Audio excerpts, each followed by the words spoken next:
demanda, a los pobres, a los que no pueden pagar. Lo que ha hecho el gobierno fue dar subsidio a la oferta. Y esto es lo peor que se puede hacer, porque con subsidio a la oferta, primero, se benefician todos, ricos y pobres, y segundo, ninguna empresa invierte, porque el subsidio depende del presupuesto, de una ley que se aprueba anualmente.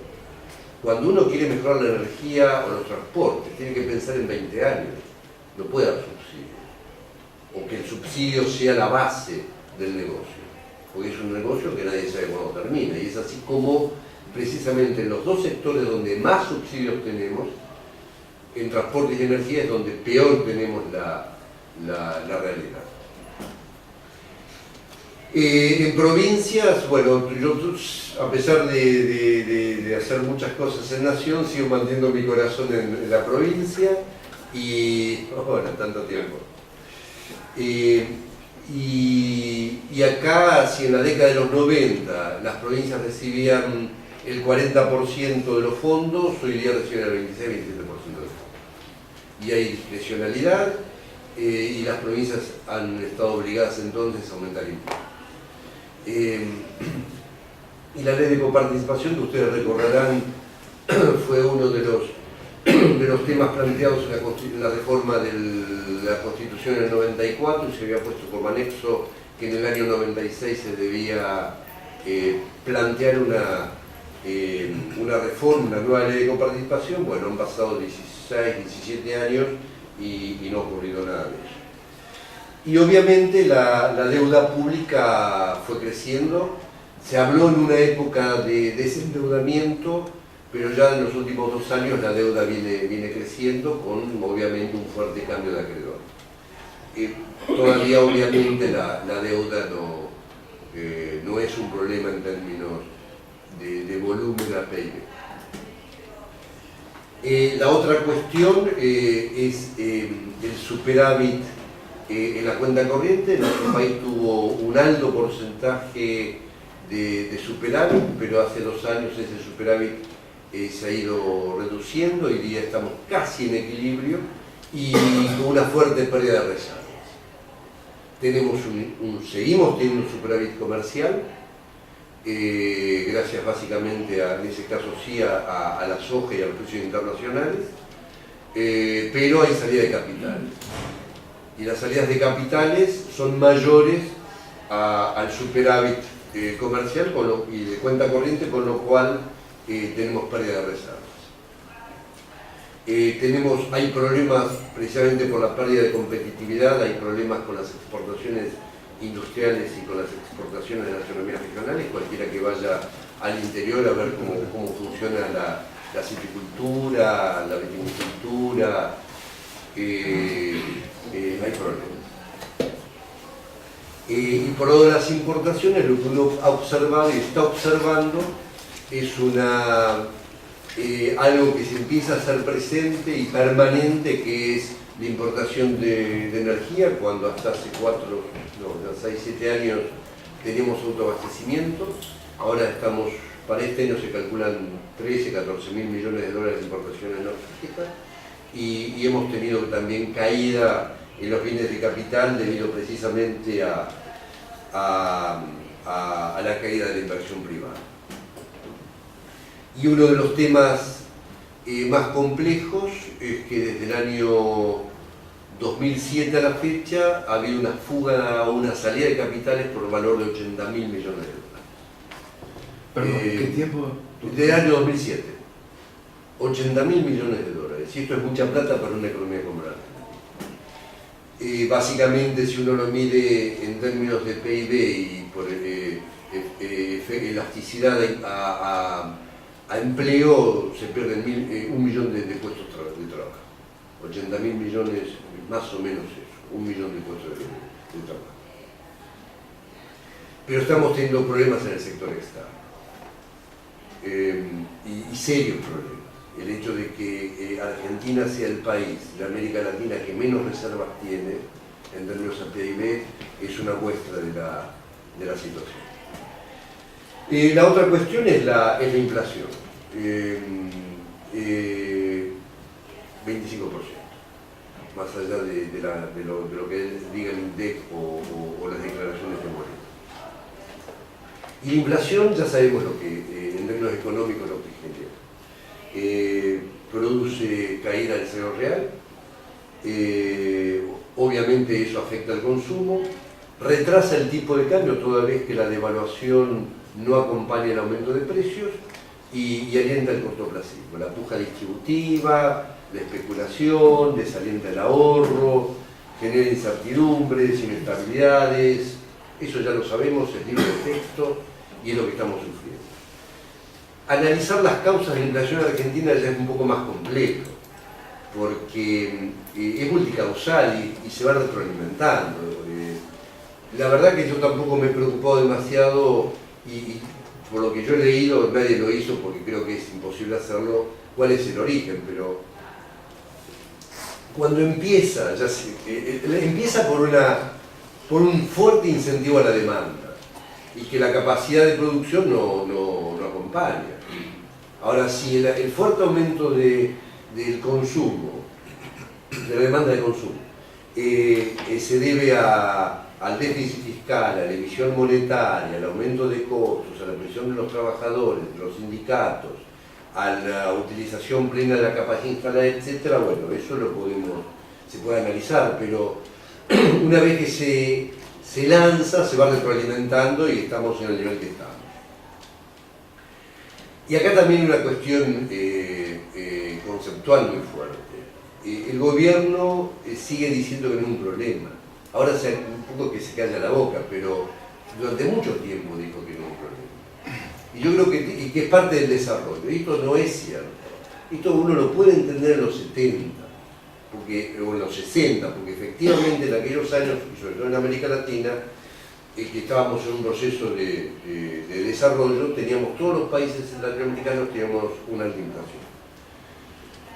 Pero el mundo ha cambiado y el mundo después de la crisis de los 80, de la estanflación, aprendió a crecer con estabilidad. Cuando digo estabilidad siempre en términos relativos, la estabilidad de los países desarrollados es 2%, la estabilidad de los países emergentes es 8-9%, o 6%, 5%, pero no 25%. Yo creo que también tiene que ver con un poco de inclusión monetaria. Para el gobierno coincide en su actitud más discursiva, es decir, miren qué bueno que somos, aumentamos el 25% del salario o las jubilaciones, y miren qué bueno que somos en la recaudación, que los impuestos y la recaudación del IVA aumenta 25%. Tiene algo de demagogia ese tipo de ilusión monetaria. Y si eso es grave, más grave aún es el hecho de que se la quiera combatir como Martínez de Oso Cavallo, congelando o retrasando tarifas y el tipo de cambio. Y lo que sí le ha agregado el gobierno es el control de precios. Un control de precios que objetivamente no funciona, nunca ha funcionado, excepto durante un periodo corto de tiempo, y dentro de un esquema macroeconómico que busca la estabilidad a través del cambio de expectativas. Pero hecho un control de cambio, un control de precios, también de cambios, pero en este caso de precios de los bienes, manteniendo la misma política monetaria y la misma política fiscal, el resultado va a ser el mismo. Nadie atiende las exigencias o sugerencias de la Secretaría de Comercio. Por cierto es que la inflación genera conflictos de mediano y largo plazo. Los países en este nuevo mundo global no crecen con tanta inflación. Y cuando uno repasa el comportamiento de los asiáticos y los latinoamericanos en estos últimos 10 años, bueno, lo han hecho con inflaciones de menos del 10%. Reitero, para mí la estabilidad cuando uno está creciendo no es cero, no, de hecho no existe. En los países desarrollados es el 2 y nosotros un poco más altos, 6, 7, 8%. Y el otro problema es el retraso cambiario. Uno puede discutir de cuánto es, esto también es una medición difícil, pero cuando el flujo de turismo se revierte, ahí tenemos problemas. Y cuando las economías regionales no pueden exportar o a la industria le cuesta exportar, acá tenemos un problema. Y acá nuevamente nos encontramos con una decisión o con una interpretación sobre la política económica, que es un viejísimo debate en nuestra economía. El tipo de cambio es un precio que lo debe definir el mercado, como dicen los sectores más ortodoxos, o el tipo de cambio es un instrumento de política. A nuestro modo de ver, el tipo de cambio es un instrumento de política. No es dependiente del mercado. Y el tipo de cambio tiene que tener un nivel tal que permita la exportación industrial y las economías fiscales. El agro se arregla solo porque tiene una altísima competitividad, pero la economía argentina esquemáticamente tiene un sector de alta competitividad y un sector de baja competitividad. Ocurre que el agro es muy competitivo y genera divisas, y la industria no es tan competitiva pero genera empleo. Para una convivencia pacífica entre los argentinos tenemos que tener un tipo de cambio tal que genera divisas pero también genera empleo. Mientras que si uno piensa al tipo de cambio como un resultante del mercado, no es objetivo de política. Y en ese sentido yo creo que ya hemos tenido suficiente experiencia en los 80 y en los 90 para definir cuál debería ser o debe ser el comportamiento del tipo de cambio.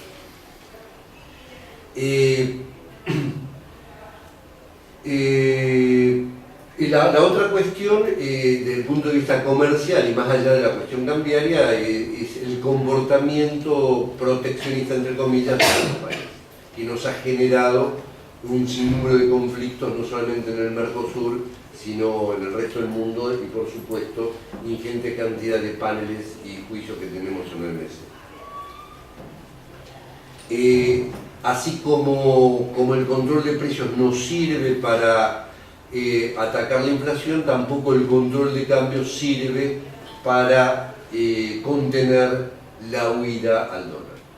Y la huida al dólar se da, y aparece el dólar paralelo, cuando hay una gran disponibilidad de pesos por la emisión del Banco Central, cuando no hay alternativas de ahorro, porque la tasa de interés es negativa en términos reales, y cuando el tipo de cambio está retrasado y la gente espera o imagina que en algún momento va a haber alguna devaluación. Entonces, son las propias condiciones de la política económica la que genera la aparición del mercado paralelo y no precisamente las condiciones innatas de lo que es la situación comercial. Por supuesto que el blanqueo no resuelve estos problemas de la macroeconomía y tampoco sectorial. Yo me opuesto, lo he dicho públicamente, me he opuesto rotundamente al blanqueo, no solamente por cuestiones éticas, sino también por cuestiones de la macroeconomía. El año pasado la presidenta en más de una oportunidad dijo que los problemas que teníamos se veían al mundo. Y esto no es cierto. Cuando sí tuvimos problemas, y todo el mundo tuvo problemas, ese mundo, la economía mundial, en el año 2009 cayó 0,6%, pero el año pasado la economía mundial creció 3,1%, para este año también va a crecer 3,1%, y los que sí tienen problemas son los europeos. Pero Europa ya hace mucho tiempo dejó de ser el centro del mundo, porque además no toda Europa tiene problemas. Es la cuenca del Mediterráneo, es Grecia, Italia, España, Portugal y Chipre ahora. Eso no es el mundo. Está bien que nuestros abuelos eran de España y de Italia, y para nosotros Italia y España es como parte integrante de nuestro hábitat. Pero eso no es el mundo, eso debe ser el 3-4% del PIB mundial. El mundo está bien. Con estos precios internacionales de las commodities, con una tasa de interés ridícula, y el mundo creciendo, ¿cómo uno puede decir que el mundo está mal? Mejor, yo diría que es imposible. Independientemente, reitero, de que haya países que tienen problemas. Pero bueno, siempre en el mundo hay países con problemas. Ahora le toca a los europeos, pero el resto está funcionando. ¿qué consecuencias trae este cambio macroeconómico, este cambio de concepción? El primer problema es que la economía argentina se viene desacelerando. Así como crecimos al 8 y pico por ciento del 2002 y 2007, ahora crecimos el año pasado 1,7, y este año, gracias a la mejor cosecha, a Brasil, precios, etcétera, creceremos 2,5%. Pero menos que América Latina y menos que el mundo. Como dije antes, lo digo rápidamente para poder hablar de otras cosas, los precios relativos, estos precios relativos son insostenibles. La inflación va a seguir siendo elevada. Ya desde el año pasado, principios del año pasado, empezamos a perder el empleo formal. El empleo total abierto, el desempleo está aumentando, y la caída del empleo formal se compensa con empleo precario y empleo estatal. Es una muy mala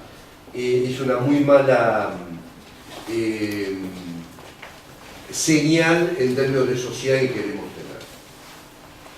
Por supuesto, también la masa salarial ha caído y está cayendo.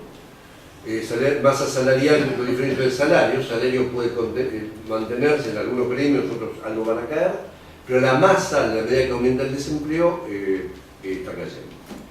La inversión, tenemos problemas, tanto en la privada como en la pública.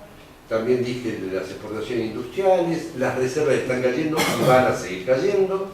Este año estamos en menos de 38.000 millones, 37.000 millones, y es probable que lleguemos a 30, a 32.000 millones a fin de año. La otra cuestión que uno observa, que después me lo voy a hablar un poco más detenidamente, son el deterioro de los servicios del Estado.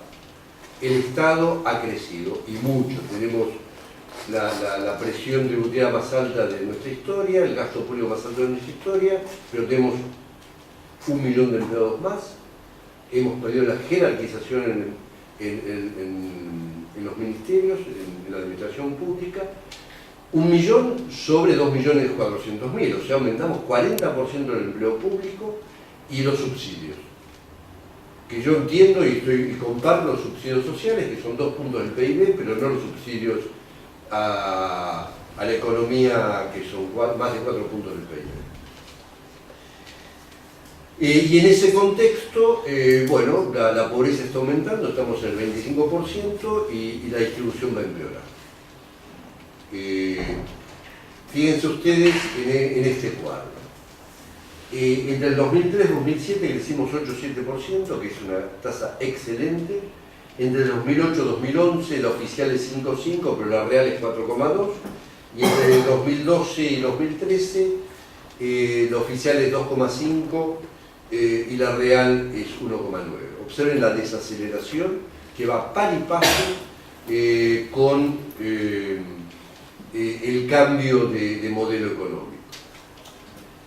Como síntesis, ustedes lo ven en la pantalla, lo que dije: el incentivo al consumo, el significado, tenemos estrangulamiento de divisas y productivo, y estamos de vuelta, ustedes recordarán, los modelos y lo que hablábamos del stop and go de la economía argentina: crecía, se detenía, crecía, se detenía, y si no fuera por el precio de la soja, que suaviza ese stop and go, pero estamos próximos. Pues tenemos problemas de balance de pagos, caída de reservas, bueno, obviamente inflación y desaceleración económica. Y eso nos lleva a un escenario mediocre de estanflación, digamos. Y los otros problemas son como los habíamos comentado. Yo creo que, y me detengo en lo último, este gobierno ha tenido todo para crecer y ha desaprovechado la oportunidad. Esta es la crítica más fuerte que yo hago al nuevo modelo económico. Pero para no generar sustos, no estamos en el 75, para los de nuestra generación recordarán el Rodrigazo, y no estamos en el 2001. Esto no quiere decir de que podamos llegar a un momento. Yo hoy día no estamos en eso. Estamos en una situación de pérdida gradual de condiciones económicas satisfactorias.